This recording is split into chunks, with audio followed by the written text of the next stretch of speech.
चर्चाएं जो होती हैं, चर्चाएं तो परिणाम है। हम किसी के बारे में बात कर रहे हैं, आत्मा के बारे में यदि हम बात करें तो वो बातें परिणाम है, वो आत्मा नहीं है। हम परमात्मा की कितनी भी चर्चा कर लें, वो परमात्मा नहीं है, उसकी बातें हैं। तो जितनी भी खास चीजें हैं, जितनी भी खास बात है, महत्व की बात है, जिनमें जीवन छुपा हुआ है, वो आंखों से नहीं दिखाई देती। परमात्मा के परिणाम हमें दिखाई देते हैं। देखो, तुम हो, हम हैं, सूरज है, चांद है, ये फूल खिले हैं, ये खेती हो रही है, पेड़ उगे हैं। अब उसके परिणाम तो दिखते हैं हमें, लेकिन परमात्मा हमें नहीं दिखता। तो इसी तरह से ये शास्त्र जो है ना, ये किताबें जो हैं, इन किताबों को भी आप उस ऊंचाई से नहीं पढ़ सकते, क्योंकि उसमें जो कुछ लिखा जाता है वो लिखने के लिए नहीं लिखा महात्माओं ने। तुम ये मत सोचना कि कोई उन्होंने इस तरह से राइटिंग की है कि आप उसको देख के खुश हो जाएं। आपको खुश करना उनका उद्देश्य नहीं होता है, आपको जगाना उनका उद्देश्य होता है कि आप उस चीज को किस स्तर से पढ़ रहे हैं। अभी आपका स्तर जमीनी है, आप सुख दुख को जानते हैं, ईर्ष्या, वैमनस्यता, प्रेम, क्रोध, अहंकार, कैसे किसी से बोला जाए, किसे कैसे अपना काम निकाला जाए उससे, ये जमीनी आपकी बुद्धि, जमीनी हिसाब से आप सोचते हैं। और जो वो किताबें लिखी हैं वो आसमानी स्तर से लिखी गई किताबें हैं। तो उसको पढ़ के आप उसका जमीनी स्तर बैठाते हैं, जमीनी स्तर बैठा के उसके अर्थ लगा लेते हैं और फिर उसके परिणामों को देखते हैं। तो उसको उनको समझने में भूल हो जाती है, आप समझ नहीं पाते। जैसे मैं तुम्हें एक छोटा सा उदाहरण दूं कि कृष्ण, ये गीता के ही संबंध में, कृष्ण कहते थे कि हे अर्जुन, जो अनन्य भाव से मेरा स्मरण करता है मैं उसको सुलभ हूं।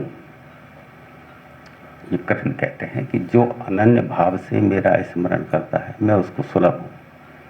अब इसका क्या अर्थ समझेंगे आप? मैं का अर्थ क्या समझेंगे? जैसे कृष्ण कहते थे ना, जो अनन्य भाव से मेरा स्मरण करता है, तो मेरा का मतलब आप कृष्ण को ही तो समझेंगे कि कृष्ण जो है शरीर वाला, जिसके पास में मोर पंख लगी है और ये शरीर है। तो कृष्ण कह रहे हैं कि भाई जो मेरा अनन्य भाव से स्मरण करेगा उसको मैं सुलभ हूं।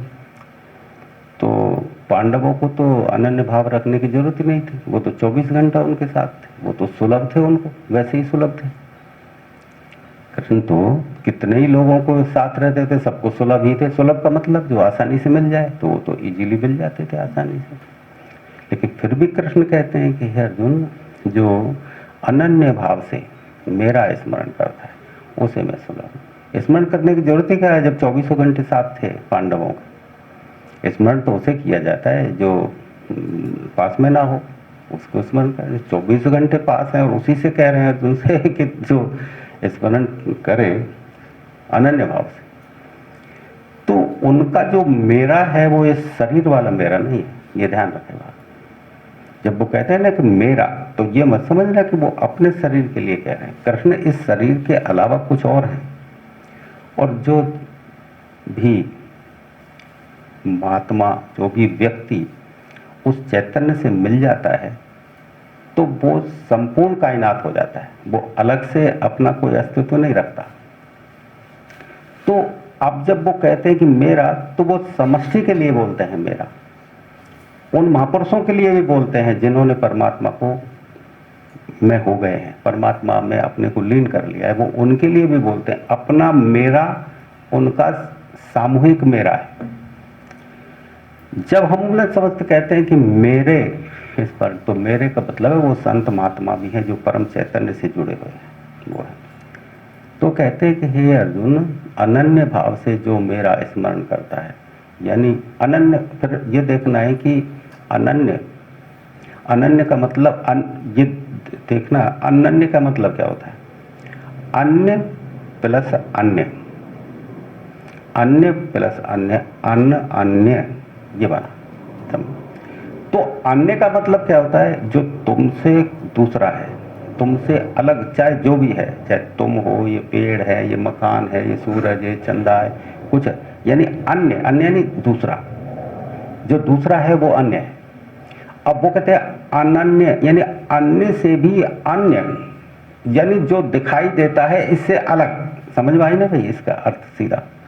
अनन्य का मतलब है जो तुम्हें आंखों से दिखाई देता है वो है अन्य, दूसरा। लेकिन इस दूसरे से भी अन्य क्या है?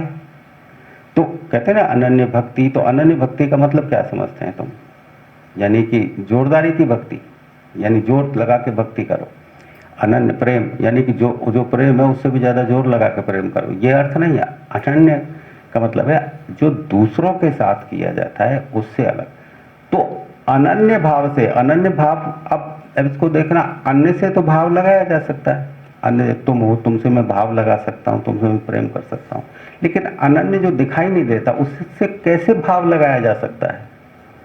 उससे भाव कैसे संभव होगा? कृष्ण कहते हैं कि अनन्य भाव से जो मेरी, मेरी उसका, मेरी सामूहिक भाव उसका अपना नहीं।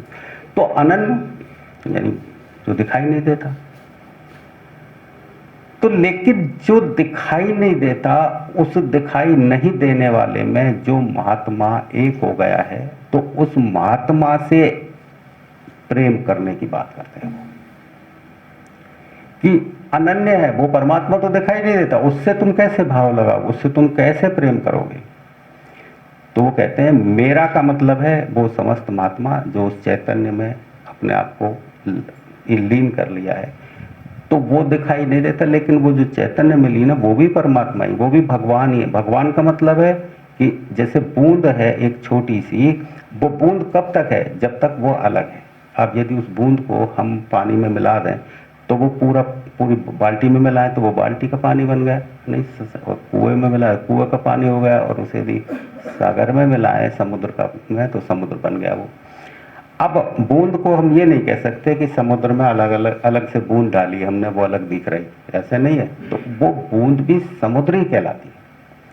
तो जो भी आदमी, जो भी व्यक्ति, जो भी महात्मा उस चैतन्य से मिल गया तो वो फिर अब आदमी नहीं है, वो अनन्य है वो भी, यानी अन्य से अलग है वो भी, लेकिन वो साकार दिखाई दे रहा है तुम्हें।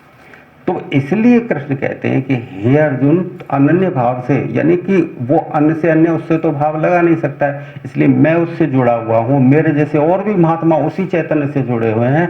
तो तू हे अनन्य भाव से मेरा ही स्मरण करेगा तो मैं तुझे सुलभ हूं। तो इस सुलभता को, जो तेरे पास हूं, ये सुलभता नहीं है, सुलभ होना कोई और बात है। आज अर्जुन पांडव ये पास में रह के भी कृष्ण को सुलभ नहीं बना सके, और मीरा ने पत्थर की मूर्ति से कृष्ण को सुलभ बना लिया। बोलो, ये जरा देखो चीजों को, तुम जिस स्तर से पढ़ोगे वो अर्थ देंगे। उनका स्तर क्या है उसके लिए तुम्हें फिर ध्यान से जुड़ना पड़ेगा।